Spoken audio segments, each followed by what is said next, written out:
આજે બપોરે સોનમ વાંગચુકને તેમની પસંદગીની હોસ્પિટલ એટલે કે મેદાંતા હોસ્પિટલની અંદર શિફ્ટ થવા માટેની પરવાનગી આપવામાં આવી છે। આજે જ્યારે સોનમ વાંગચુકને મેદાંતા હોસ્પિટલ શિફ્ટ કરવાના આદેશ આપ્યા છે, તેની સાથે સાથે દિલ્હી હાઈકોર્ટે આદેશ આપતા એ પણ કહ્યું છે કે જે પણ અત્યાર સુધીની સારવાર કરવામાં આવી છે એ તમામ સારવારના રિપોર્ટ આપવામાં આવે। બીજી તરફ દિલ્હી હાઈકોર્ટે તમામ રિપોર્ટના ડોક્યુમેન્ટ પણ તેમની પાસે મંગાવ્યા છે। દિલ્હીના જંતર મંતરના આસપાસના આવેલા 5 પોલીસ મથકની અંદર અલગ અલગ 5 જેટલી ફરિયાદો પણ દાખલ કરવામાં આવી છે અને એ ફરિયાદોની અંદર રાયોટિંગ સહિતની ગંભીર કલમો દાખલ કરવામાં આવી છે કે જ્યાં વિદ્યાર્થીઓએ સંસદ માર્ચ એ હાથ ધરી હતી ગતરોજ। પણ હવે એ ગુના કોની સામે દાખલ થશે કે જ્યારે સરકારી કર્મચારીઓએ વિદ્યાર્થીઓને માર્યા હતા।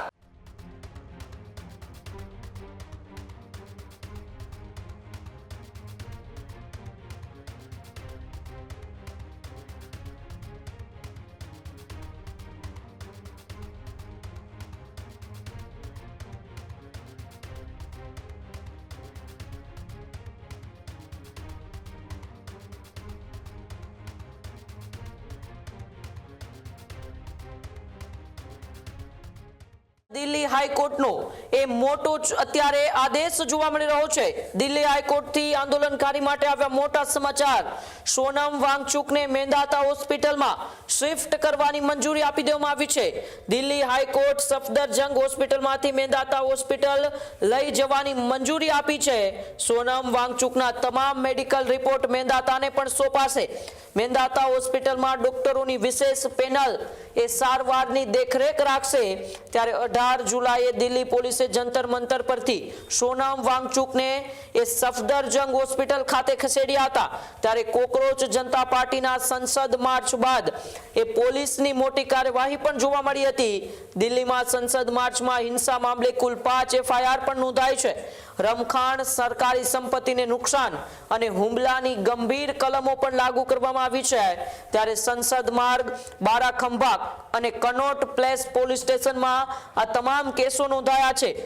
સીસીટીવી અને સોશિયલ મીડિયાના આધારે આરોપીઓની ઓળખની શરૂઆત પણ પોલીસે કરી છે। ત્યારે દિલ્હીમાં રાજકીય ગરમાવો વચ્ચે પોલીસ તપાસ વધુ તેજ બની છે અને આ બધા વચ્ચે દિલ્હી હાઈકોર્ટથી આંદોલનકારી માટે મોટા સમાચાર આવ્યા છે, જેમાં સોનમ વાંગચુકને એ સફદરજંગ હોસ્પિટલથી મેદાંતા હોસ્પિટલમાં શિફ્ટ કરવાની મંજૂરી છે તે હાલ આપી દેવામાં આવી છે અને દિલ્હી હાઈકોર્ટે આ મંજૂરી આપી છે, જેમાં તમામ મેડિકલ રિપોર્ટ્સ છે તે પણ સફદરજંગ હોસ્પિટલ છે તે મેદાંતા હોસ્પિટલને સોંપશે। પ્રદીપ મારી સાથે ન્યૂઝ રૂમથી જોડાયેલા છે। પ્રદીપ, એક બાજુ કોકરોચ જનતા પાર્ટીનું એ આંદોલન એ વધુ ને વધુ તેજ બની રહ્યું છે, તેમની ઉપર FIRઓ પણ નોંધાય, પોલીસ તેમની તપાસ પણ કરી રહી છે। ત્યારે બીજી બાજુ દિલ્હી હાઈકોર્ટે સોનમ વાંગચુક જેઓ છેલ્લા 23-24 દિવસથી ભૂખ હડતાળ પર છે તે સોનમ વાંગચુકને સફદરજંગ હોસ્પિટલથી મેદાંતા હોસ્પિટલ શિફ્ટ કરવાની મંજૂરી આપી દીધી છે।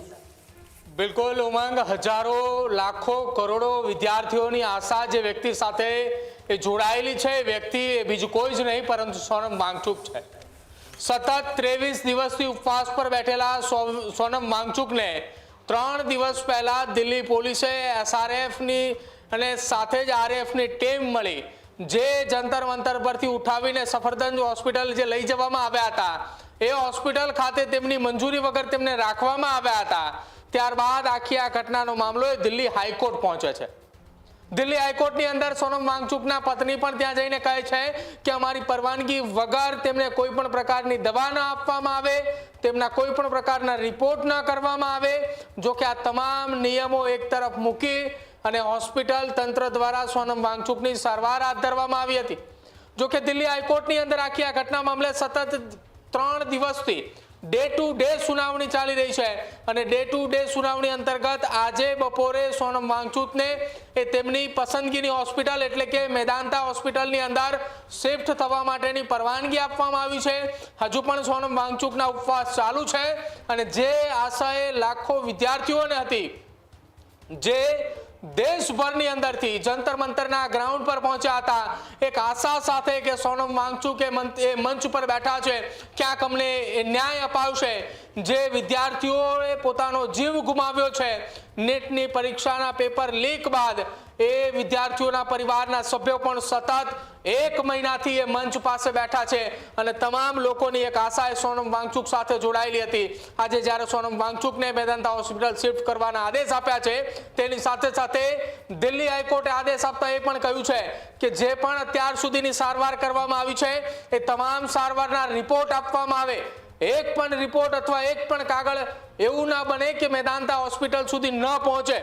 બીજી તરફ દિલ્હી હાઈકોર્ટે તમામ રિપોર્ટના ડોક્યુમેન્ટ પણ તેમની પાસે મંગાવ્યા છે અને સાથે જ આ તમામ ઘટનાઓની વચ્ચે દિલ્હીના જંતર મંતરના આસપાસના આવેલા 5 પોલીસ મથકની અંદર અલગ અલગ 5 જેટલી ફરિયાદો પણ દાખલ કરવામાં આવી છે અને એ ફરિયાદોની અંદર રાયોટિંગ સહિતની ગંભીર કલમો દાખલ કરવામાં આવી છે કે જ્યાં વિદ્યાર્થીઓએ સંસદ માર્ચ એ હાથ ધરી હતી ગત રોજ. એ દરમિયાન જે તોડફોડ કરવામાં આવી, સરકારી કર્મચારીઓ પર હુમલાની ઘટનાની કલમો સહિતના ગંભીર ગુનાઓ દાખલ કરવામાં આવ્યા છે. પણ હવે એ ગુના કોની સામે દાખલ થશે કે જ્યારે સરકારી કર્મચારીઓએ વિદ્યાર્થીઓને માર્યા હતા.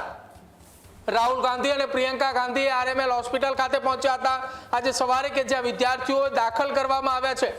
આ આંદોલનની અંદર કેટલાક વિદ્યાર્થીઓની એવી પરિસ્થિતિ હતી કે જે એ મોતના મુખમાંથી બહાર આવ્યા છે. પોલીસ અધિકારીઓ એમ્બ્યુલન્સ ન બોલાવતા હોવાના પણ આરોપો લાગ્યા છે અને એ તમામની વચ્ચે હવે આંદોલનકારીઓ માટે રાહતના સમાચાર કહી શકાય કે સોનમ વાંગચુક એ મેદાંતા હોસ્પિટલની અંદર શિફ્ટ થશે અને શિફ્ટ થતાની સાથે જ તત્કાલ ધોરણે અભિજીત દીપકે તેમના પત્ની સહિતના એ સીજેપીના એ આગેવાનો પ્રતિનિધિ મંડળે તેમની સાથે મુલાકાત કરશે અને આવનારી નવી રણનીતિ જે છે તે આજ સાંજ સુધીની અંદર ક્લિયર કરી દેવામાં આવશે. ઉમંગ.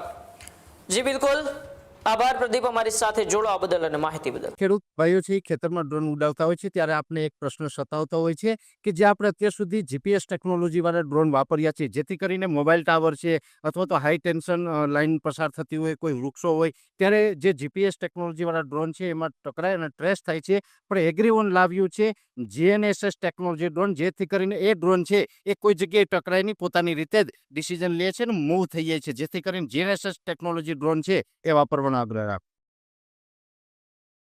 આ જ પ્રકારની તમામ અપડેટ જોવા માટે ન્યૂઝરૂમ ગુજરાતને લાઇક, શેર અને સબસ્ક્રાઇબ કરવાનું ભૂલતા નહીં.